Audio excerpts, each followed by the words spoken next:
तो आज बहुत सारे गाय के साथ में उस गाय का जो इनके गौशाला में आकर के पहले दिन जिस गाय की इन्होंने दान की है उसका भी संकल्प करके राजा ने दूसरे ब्राह्मण को दान में दे दिया। अब तो ये ब्राह्मण जो है दूसरे दिन वाला अपना गाय लेकर के चला जा रहा है और पहले दिन जिस ब्राह्मण को गाय दिया था वह ब्राह्मण अपने गाय को लेने के लिए वापस आ रहा है। अब तो आपस में दोनों ब्राह्मणों की महाराज खूब लड़ाई मच गई। आपस में दोनों ब्राह्मण पटकी की पटका शुरू हो जाते हैं। पहली दिन जो ले गे रही थे वो कही थे कल ए गायला राजा मोला दान में दे रही से आज कैसे तय लेके जात है अभी अभी राजा है ए गायल मोला दान में दे है तो एक हर फैसला जो दे हेते ने है करही बुलाओ राजा ला। अब राजा को बुलाया गया, ब्राह्मणों ने बुलाया। अब पहली दिन जो लेके गए रही थे वो ब्राह्मण पूछते राजन ये तो बताओ कल इस गाय की दान आपने मुझको की थी। तो राजा ने कहता है हाँ महाराज नहीं कहीं बड़ा कलंक है। अब दूसरा ब्राह्मण कहता है राजन तुम झूठ बोल रहे हो, अभी अभी तुमने इस गाय की संकल्प मेरे लिए की है। तो सही करे रही थे तब हो गई थे हाँ भाई। ब्राह्मण मन गई थे वाह देखो तो सही कि कैसे ये रंग रंग में गिरगिट की तरह बात बदल रहा है। जाओ हम श्राप देते हैं कि तुम गिरगिट बन जाओ। राजा ने ब्राह्मणों की श्री चरणों में क्षमा याचना की है। तो ब्राह्मणों ने कहा कि गिरगिट भली बनोगे लेकिन तुम्हारे उद्धार के लिए साक्षात द्वापर में भगवान श्री कृष्ण आएंगे। तब तो राजा कहते महाराज ये श्राप नो है ये हमोर लिए वरदान है काबर ओहिल पाए बरते मैदान पुण्य करत हम और भगवान ले यदि कहीं प्राप्त करे बर कहूँ गिरगिट बने पड़ गए तो कोई बात नहीं है। और आ करके आज मेरे गोविंद जो है कूप से आज गिरगिट के पूर्व जन्म के महाराज राजा के नृग के महाराज भगवान ने उद्धार किया। बोलिए वृंदावन बिहारी लाल की जय। जीवन में भैया दो दान अवश्य करनी चाहिए। पहली औ मैं बोले हूँ दो दान ऐसे दान हैं जो महादान है। इस भव से यदि पार जाना है तो एक महादान है कन्यादानम महादानम सर्वदाने सुदुर्लभम। भैया कन्यादान का समान और कोई दूसरा महादान नहीं है क्योंकि पिता जो है अपने कलेजे का टुकड़ा फाड़ करके और पर घर में देता है। तो कन्यादानम महादानम और सर्वदाने सुदुर्लभम क्योंकि कन्या एक नहीं, बिना कन्या के वंश वृद्धि है ही नहीं। और कन्या जो है एक नहीं महाराज यह दोनों कुल पवित्र करते। बाबा गोस्वामी तुलसीदास जी मानस में कहते हैं पुत्री पवित्र किए कुल दो पुत्री पवित्र किए कुल दो पुत्री पवित्र किए कुल दो पुत्री पवित्र किए कुल दो पुत्री पवित्र किए कुल दो पुत्री पवित्र किए कुल दो सुजस धवल जग कहे सबको सुजस धवल जग कहे सबको पुत्री पवित्र किए कुल दो। तो कन्या जो होती है एक नहीं, कन्या दोनों कुल को पवित्र करती है। इसीलिए इस भव से पार जाना है तो कन्या की आवश्यकता है। यदि अपना कन्या ना हो तो भैया पड़ोसी के ला कन्यादान कर ले जाके, लेकिन अवश्य कन्यादान भी करना चाहिए, सम्मिलित होना चाहिए कन्यादान में, क्योंकि कन्यादानम महादानम और सर्वदानेषु दुर्लभम, सब दान से दुर्लभ दान है। काबर के कन्योदान है भैया, ओहु स्वर्गम नहीं है, ओहु है ही धरती में। स्वर्गम थोड़े होते बर ब्याह, जो बर विवाह होना है इसी धरा में होना है, यह पुण्य इसी धरा से होती है। और दूसरा है गोदान, बैतरणी से पार जाने के लिए एक बार अवश्य गोदान करना चाहिए। एक सेठ जी रही से, वो बड़ा कंजूस महाराज, कभी जीवन में 1 रुपया का दान नहीं किया। और सेठाइन जो है वो हमेशा सेठ जी से कहती कि कम से कम आप काशी जी के पावन धरती में रहते हैं तो थोड़ा बहुत दान पुण्य कर लीजिए। सेठ जी कहता है जब देखो तब और आपको कुछ नहीं सूझता है, खाली दान दान दान। तो सेठाइन कहती है कि और कुछ नहीं तो एक बार मुद्रा नहीं तो गाय की दान कर लीजिए। सेठ जी कहता है वाह गाय, वह तो बड़ी कीमती में आएगी, बड़ा कीमत में आएगा। तो सेठाइन कहती है कि सही में नहीं तो एक बार कम से कम मिट्टी के ही गाय का दान कर लीजिए आप। सेठ जी कहता है तब तो इसमें पैसा वैसा लगना नहीं है, ठीक है हो जाएगा। अब तो महाराज ब्राह्मण को बुलावा दिया गया।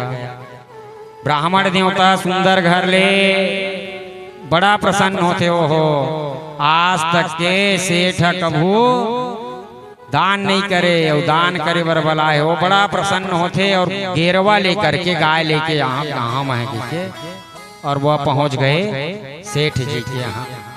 दुआरी में पहुंचते देखते आए गाय उतने ही बंधाए, कोई बात नहीं, सेठ मड़वाड़ी मन के काम मेरे भैया ऊपर ले वाले हो है।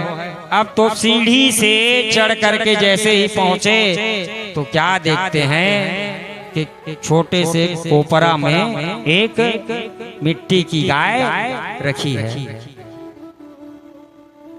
पंडित जी देखे फिर भी प्रसन्न हुए, चलो जजमान कम से कम देने के लिए तो सीखा, भले माटी के गाय। और महाराज संकल्प पूर्ण हुआ। पंडित जी जैसे ही लेकर आने लग गए तो सेठाइन एक चिट्ठी लिखी, पंडित जी महाराज यह मिट्टी की गाय नहीं है, ये गाय सोने की गाय है। और पंडित जी से कहती है कि महाराज इसे आप घर में ही खोल कर देखिएगा। अब उस मिट्टी के गाय को पंडित जी महाराज जो है अपने जेब में रखे और जेब में रख करके अब अपने घर पहुंचे।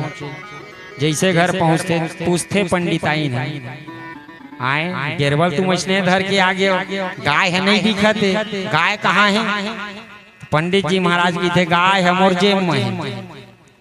अब मिट्टी का गाय जेब में रखे थे, निकाल करके खोल के देखे, अब खोल के देखे तब चिट्ठियों निकलते ओकर संग में। तो पंडित जी महाराज पढ़ते, पंडित जी महाराज ये गाय सोने की है। ओहो बड़ा प्रसन्न हो इस पंडित जी के थे, जय हो सेठ तोर कल्याण होए। और जैसे ही मिट्टी खोल के देखे तो वास्तविक में सोने की गाय। अब तो महाराज सेठ जी का समय आया और सेठ जी के एक दिन मृत्यु है गई। और मृत्यु के पश्चात में भैया सबकी यातना है, सब लोग बैतरणी 3 मजाइल पर थे, जौन जीवे धरल जाए। सेठ जी भी पहुंच गए बैतरणी में। अब तो महाराज जो जैसे जैसे दान किए रहते हैं तदनुसार आकर के गो मैया जो है बैतरणी से सबको पार लगाती है। अब ये सेठ जी जो गाय दान किए थे वो भी महाराज फुदुक फुदुक फुदुक फुदुक करे तो हुआ खड़ा हो गए। अब सेठ जी महाराज उसी को ही पकड़ करके चलने लग गए। ओहू मिट्टी गाय है, सेठ जी पूरा पार करा थे फुदुक फुदुक करत, लेकिन लहर जब पड़े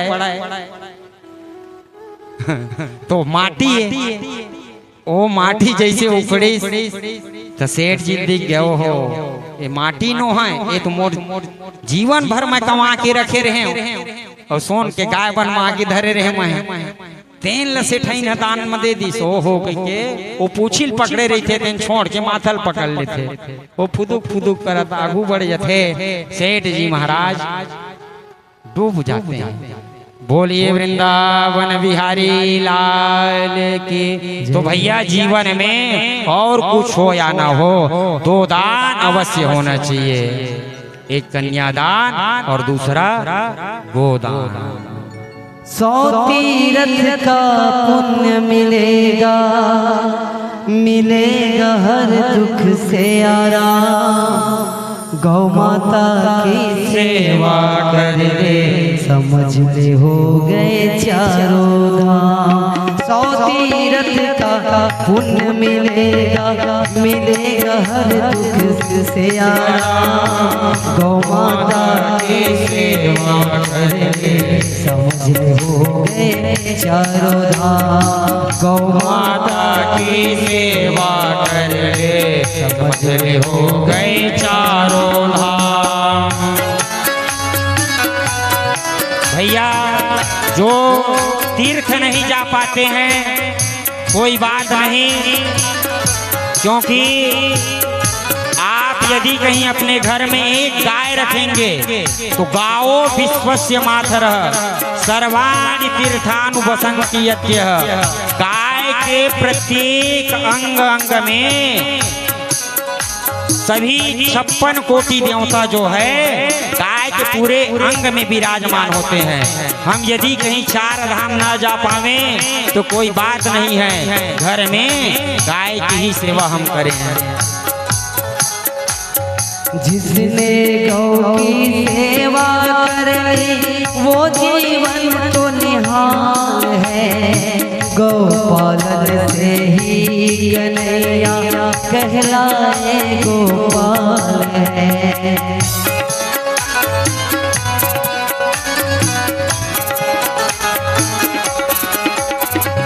जिसने गौ की सेवा कर ली वो जीवन तो निहाल है। गौ पालन से ही कन्हैया कहलाए गोपाल है। गौ माता से प्रेम तू कर ले, तेरे हो जाएंगे श्याम। गौ माता की सेवा कर ले, समझ में हो गए चारों धाम। गौ माता की सेवा कर ले, समझ हो गए चारों धाम।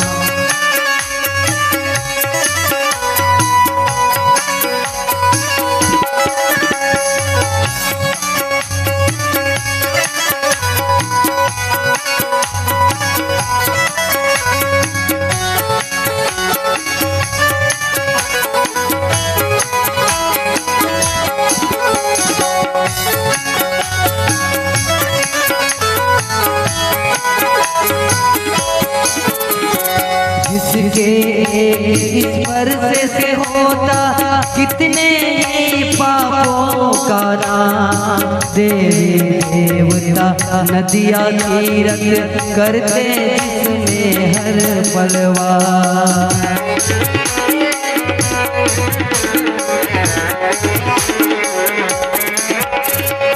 जिसके स्पर्श से होता कितने पापों का नाम। देवी देवता तीरथ नदिया करते जिसमें हर पलवा।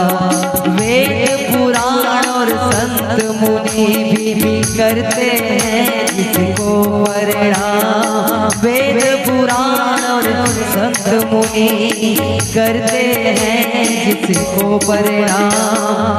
गौ माता की सेवा कर ले समझ ले हो गए चारों धाम।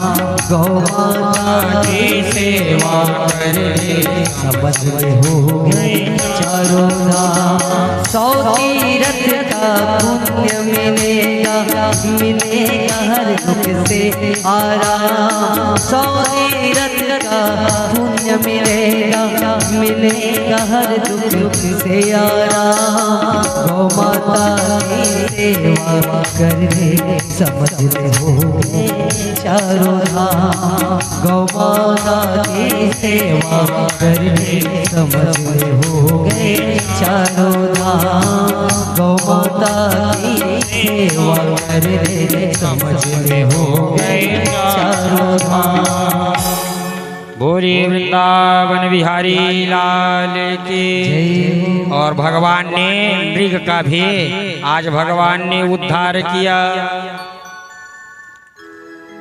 एक बार पांडवों ने विचार किया कि देखो तो सही कि भगवान जो है हर सुख और दुख में हमारे साथ में रहे। ऐसा कोई सुख दुख नहीं है जिसमें गोविंद हमारे साथ ना खड़े हों। और पांडवों ने आज भगवान श्री कृष्ण के श्री चरणों में जाकर के निवेदन किए कि भगवान हमारा विचार है कि हम सब मिल करके पांडव लोग राजसूय यज्ञ करते हैं। भगवान कहता है हाँ भाई आप लोगों का विचार तो बहुत अच्छा है, लेकिन राजसूय यज्ञ के लिए भैया बहुत सारे धन की आवश्यकता पड़ती है। पांडवों ने कहा कि गोविंद आप चिंता ना करें, चारों दिशाओं से हम सभी लोग धन एकत्र करेंगे।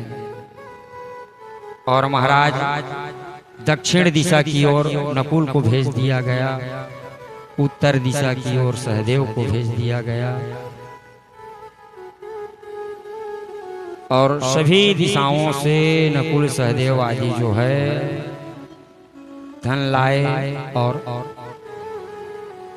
सभी दिशाओं के राजाओं की महाराज सहमति भी लेकर के आए। लेकिन एक दुष्ट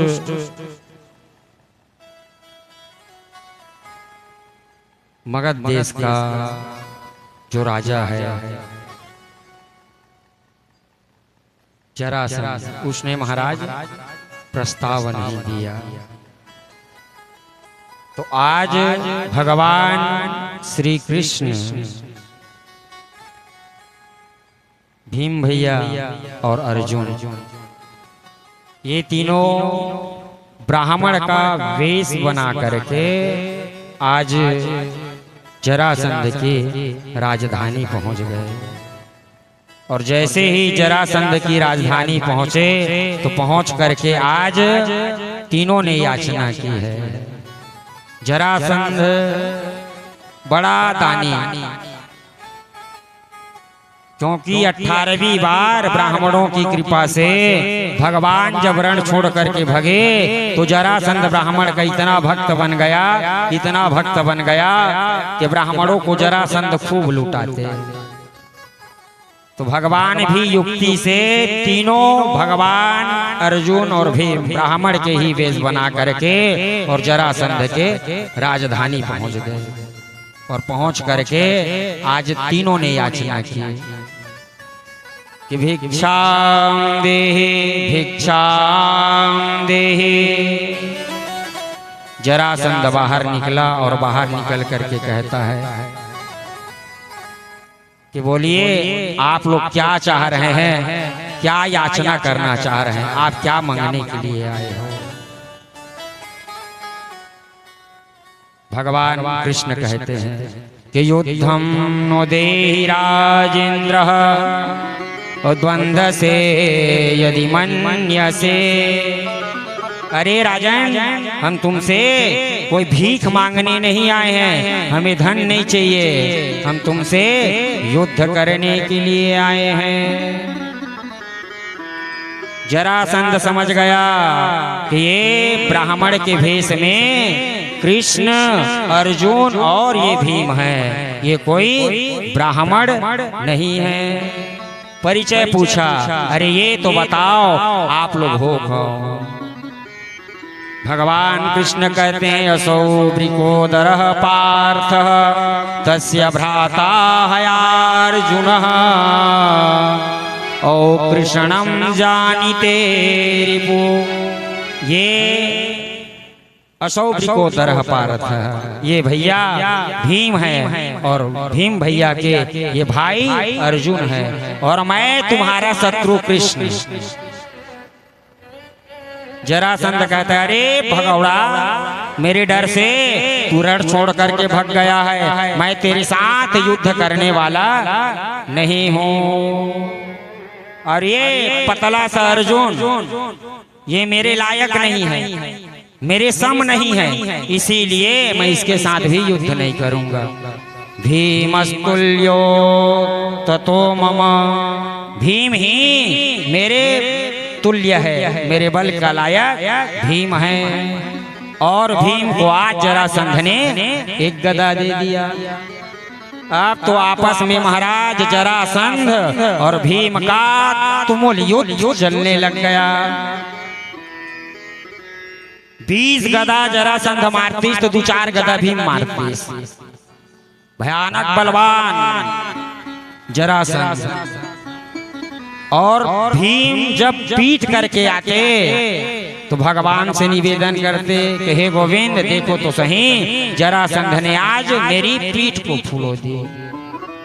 भगवान जैसे ही स्पर्श करते तो फिर पूरा पूर्ववत हो जाते, दर्द पीड़ा उनकी हरण हो जाती। इस प्रकार से आपस में महाराज इनकी तुमुल युद्ध जो है लगातार 28 दिन तक चला। और अंत में 28वें दिन भैया भीम जो है आज गोविंद से कहने लग गए कि हे गोविंद, मैं अब इस जरासंध से नहीं लड़ सकता हूँ। जरासंध में जाया न हंतुम में महारण।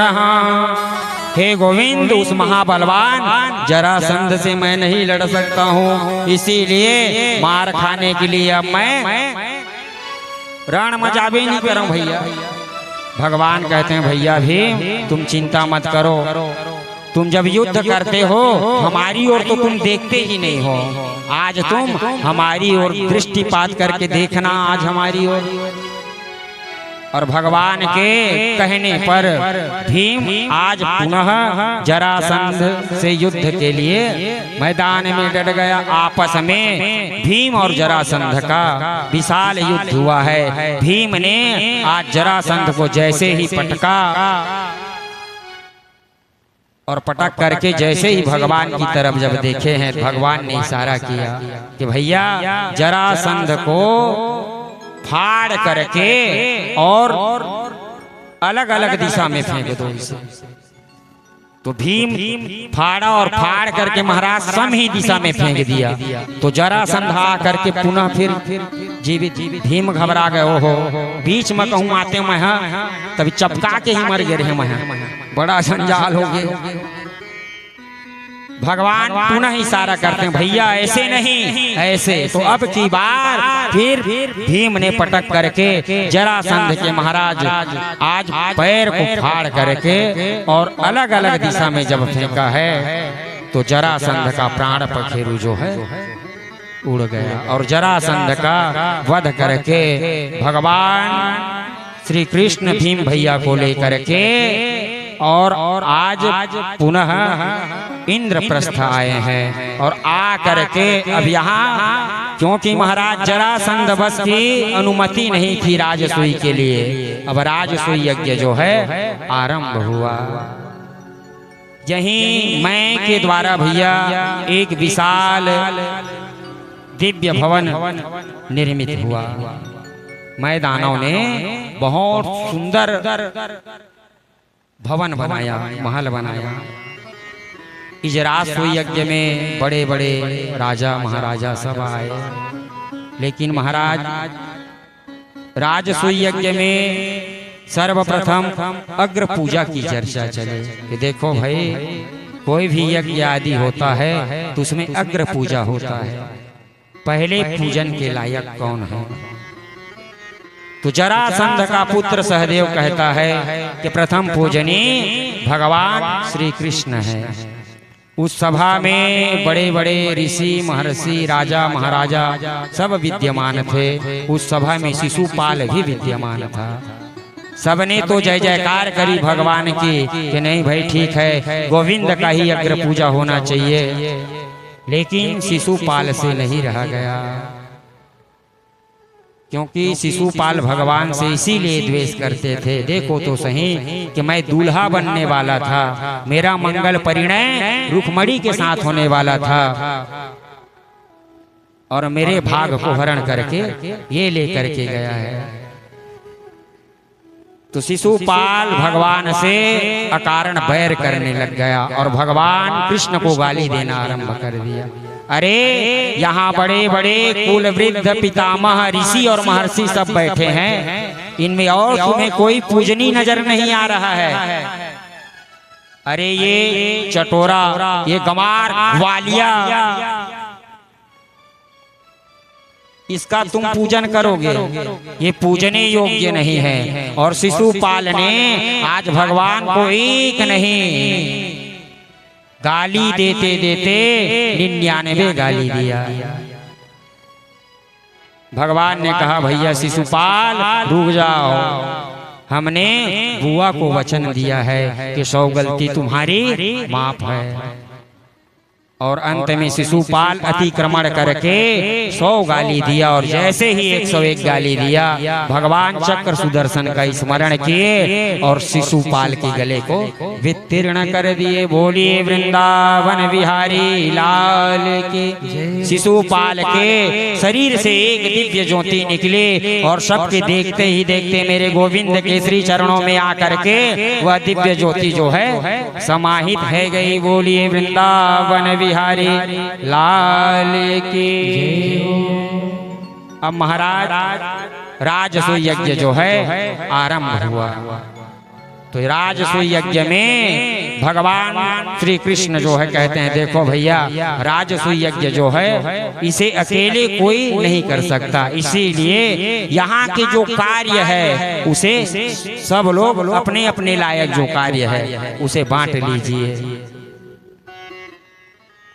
दुर्योधन कहता है देखो भाई, अपने अपने लायक कार्य सभी लोग भले ही बांट लो, लेकिन कोष का अध्यक्ष मैं रहूंगा। भगवान श्री कृष्ण कहते हैं नहीं ठीक है, दुर्योधन को ही कोष का अध्यक्ष, कोषाध्यक्ष इसे ही बनाया जाए। कोषाध्यक्ष बना दिया गया दुर्योधन। दान देने के लिए महाराज कर्ण है गए। मां द्रौपदी जो है पारस के लिए नियुक्त हुई। भैया भीम जो है भोजन बनाने के लिए नियुक्त हुए। नकुल और सहदेव जो है अतिथि की सेवा और सत्कार के लिए नियुक्त हुए। और अंत में लास्ट में जो कार्य बचता है पैर प्रक्षालन की कार्य। भगवान श्री कृष्ण कहते हैं देखो भाई, सब लोग अपने अपने कार्य ढूंढ लो। सबने अपने अपने लायक कार्य ढूंढ लिया, लेकिन अंतिम में अतिथियों का पादक प्रक्षालन वाला जो कार्य था, भगवान श्री कृष्ण कहते हैं कि जितने भी अतिथि आएंगे उनका पादक प्रक्षालन मैं करूंगा। और कृष्णा पाद जने बने, जितने भी ऋषि महर्षि आए उनके सबके पादक प्रक्षालन के कार्य भगवान श्री कृष्ण करते थे। दुष्ट दुर्योधन जो है कोष बहुत जल्दी समाप्त हो जाए, कोष का धन, यह विचार करके इतना दान देता, उसके दान के प्रभाव से कोष जो है महाराज उत्तरोत्तर और वृद्धि की ओर बढ़ती, क्योंकि इसके हाथ में धनवर्धनी रेखा था। और भैया 3 चीज ऐसी है जो इंसान को छोड़ती नहीं है, मान बढ़ाई, ईर्षा और दुर्लभ तजना यह। कंचन तजना सहज है और सहज प्रिया की नेह, मान बढ़ाई ईर्षा और दुर्लभ तजना यह। भैया कंचन तजना सहज है, किसी को कहो कि सोने को त्याग दो तो स्वर्ण को इंसान त्याग सकता है।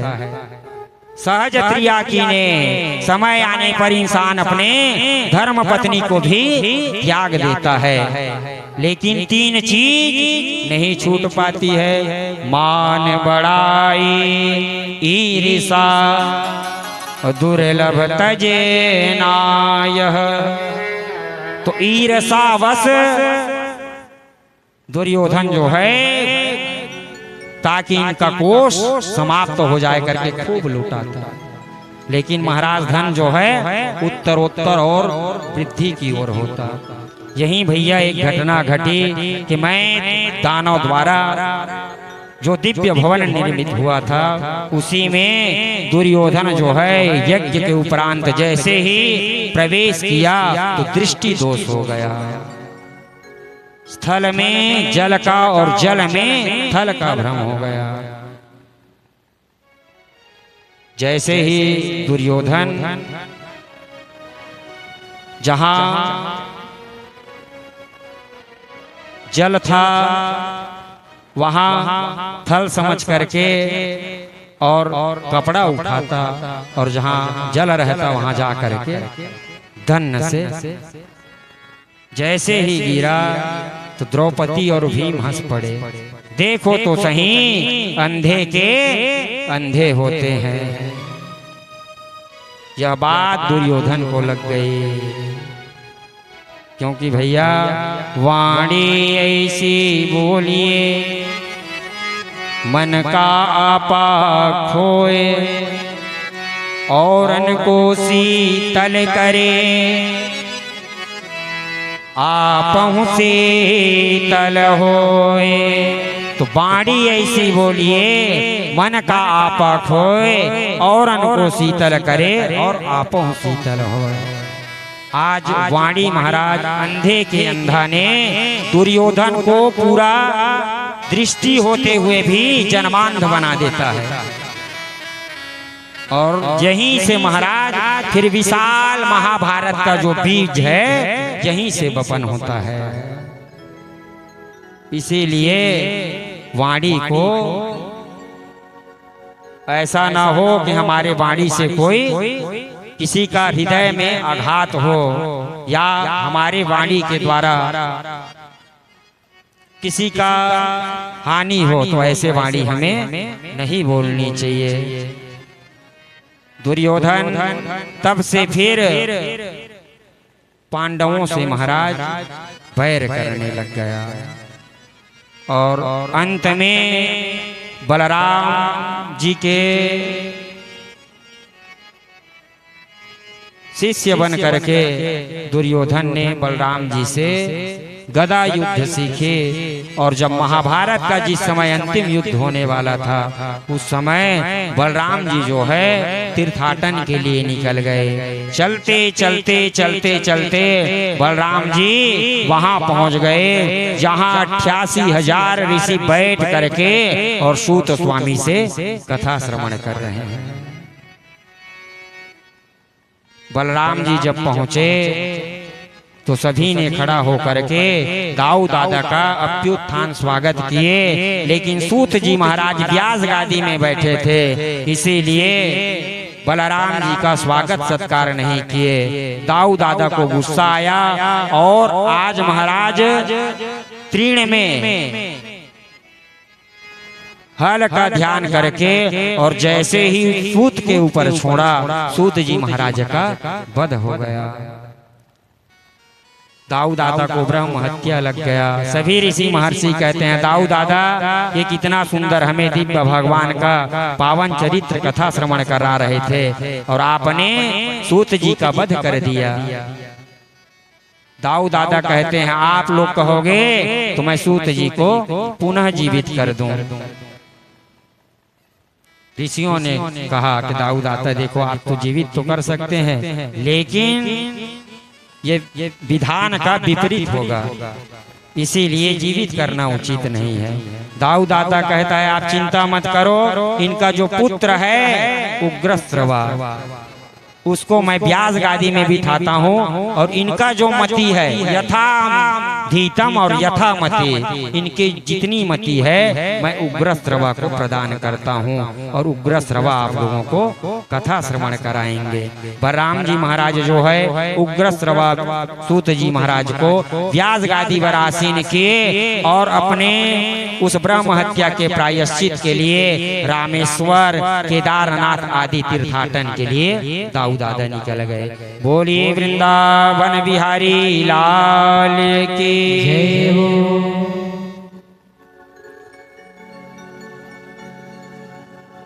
मेरा आपकी कृपा से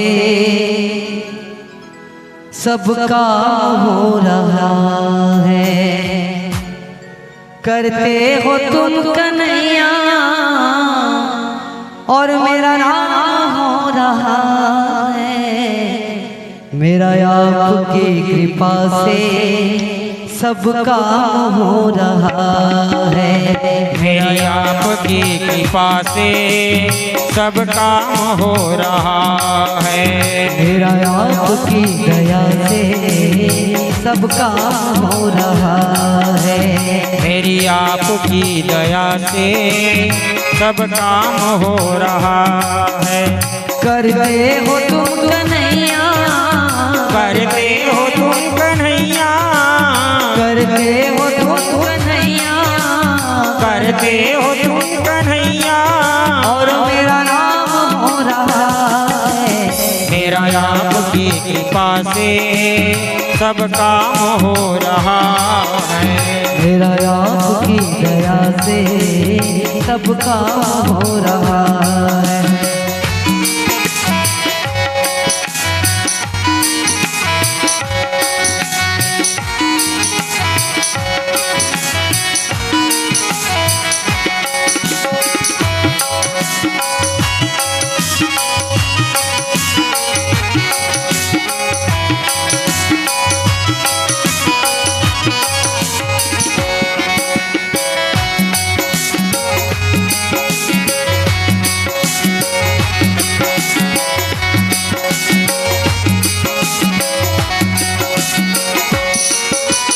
पतवार के बिना ही मेरी नाव चल रही है।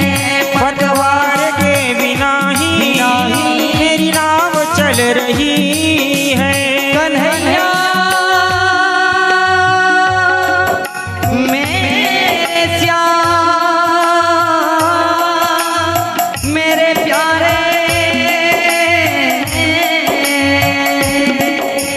पतवार के बिना ही मेरी नाव चल रही है। पतवार के बिना ही मेरी नाव चल रही है। अब क्या बताओ मोहन मोहन, अब क्या बताओ मोहन, आराम हो रहा है। मेरा आपकी कृपा से ताली तो बजाइए। सब काम हो रहा है। करते हो तुम कन्हैया, करते हो तुम कन्हैया, करते हो तुम कन्हैया, करते हो तुम कन्हैया और मेरा नाम हो रहा है। मेरा आपकी कृपा से सब काम हो रहा है।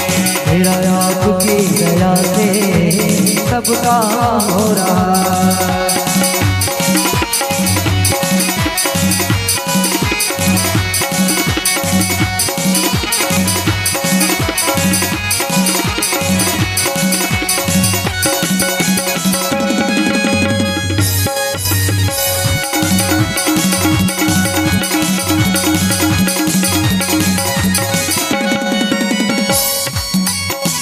मेरी जिंदगी में तुम हो, किस बात की कमी है।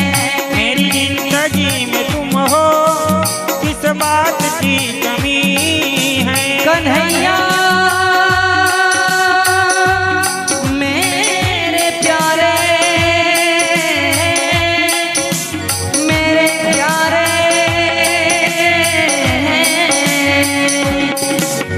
मेरी जिंदगी में तुम हो, किस बात की कमी है। मेरी जिंदगी में तुम हो, किस बात की कमी है। मुझे और अब किसी की परवाह भी नहीं है। मुझे और अब किसी की परवाह भी नहीं है। तेरी बदौलत सब, तेरी बदौलत सब काम हो रहा है। मेरा आपकी दया से, दोनों हाथ उठा के हो रहा है। करते हो तुम कन्हैया, करते हो तुम कन्हैया, करते हो तुम कन्हैया, करते हो तुम कन्हैया। और मेरा नाम हो रहा है। मैं आपकी कृपा से सब काम हो रहा है। मेरा आपकी कृपा से सब काम हो रहा है। ओ कान्हा मेरे प्यारे, मेरा आपकी दया से सब काम हो रहा है। मेरा आपकी दया से सब काम हो रहा है। बोल बागे बिहारी लाल की, वृंदावन बिहारी लाल की। सुखदेव स्वामी महाराज परीक्षित से कहते हैं कि राजन, इस प्रकार से कंस से जरासंध पर्यंत दुष्ट राजाओं का भगवान ने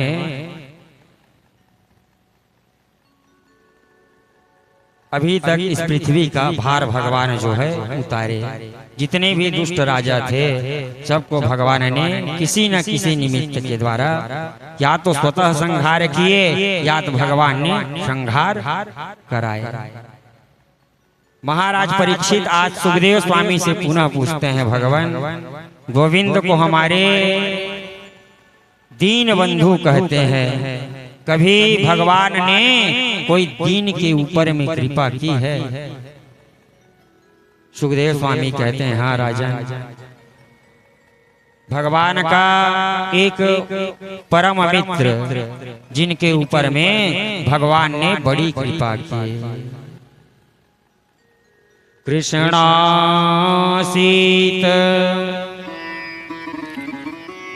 सखा कश्चित ब्राह्मणो ब्रह्मवित्तमः विरक्तः इंद्रियार्थेषु प्रशांतात्मा जितेन्द्रियः। सुखदेव स्वामी यहाँ